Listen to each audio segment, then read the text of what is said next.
Hey members, happy Functional Friday. Today we are going to do just some basics again, just covering some functional movements.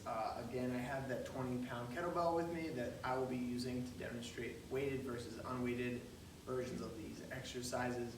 Today the warm-up is going to just be sit to stand. We have two options.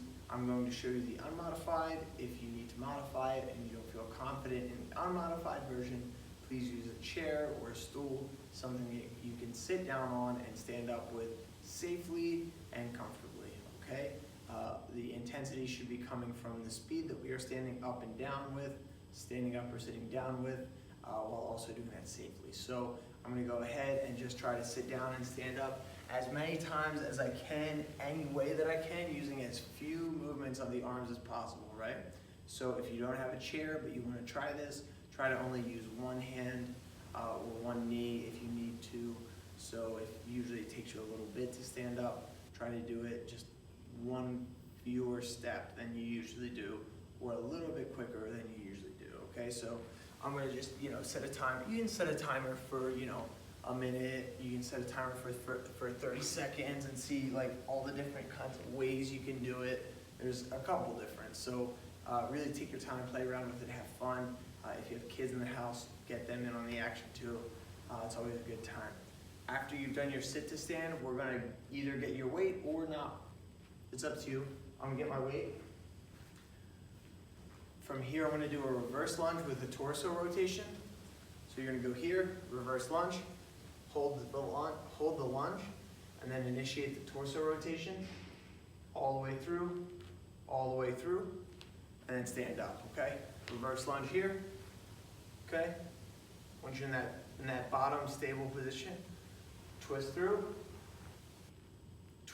okay, up, back, twist through, okay, and you can complete that, 10 to 12 reps on each side. 3 rounds should do the trick. Finally, after we do those two exercises, we're going to add in the hip hinge. Again, hip hinge here, I'm going to hold the weight like this. My arms are completely relaxed. I'm just going to push my hips back, focusing on keeping a nice flat back.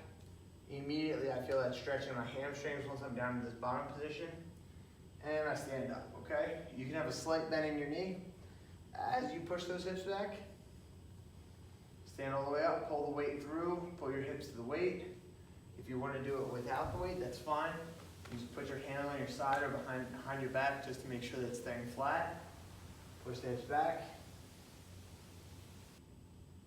And then stand up. Okay, so it's almost like a squat, except your knees are staying behind your toes and well stacked over your ankles. After that, we're going to go into a push-up or a wall press. It's up to you, whatever you feel comfortable with. Again, remember the key to exercising is making ourselves a little uncomfortable. So if you can do modified push-ups, try an unmodified push-up. If you can do unmodified push-ups, try a plyo push-up or try doing 5 more push-ups. Finally, we're going to end with what's called the Meadows row, okay? This is founded after, this was found by a guy named Meadows, so that's how I got its name.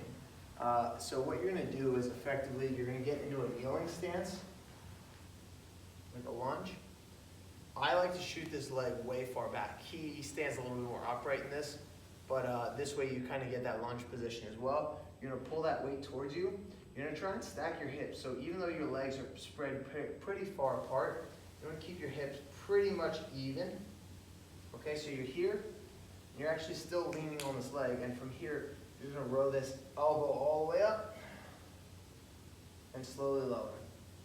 Okay, now I feel this stretching pretty good. By using a kettlebell, there's an extra 4 inches here that you usually don't have if you use like a dumbbell. So if you do have a kettlebell, you can take this method and you can get those extra 4 inches of stretch at the bottom. So I feel that lat stretching and I'm pulling my elbow behind me. Right, and then I go and I even out on the other side. So again, make sure the goal there is to keep your spine nice and flat, no matter how low or high you are in that lunge position. Keep the back nice and flat, stretch the lat as you reach forward, and then squeeze your elbow on your side. That's it for Functional Friday. Have a great weekend, and we'll see you on Monday.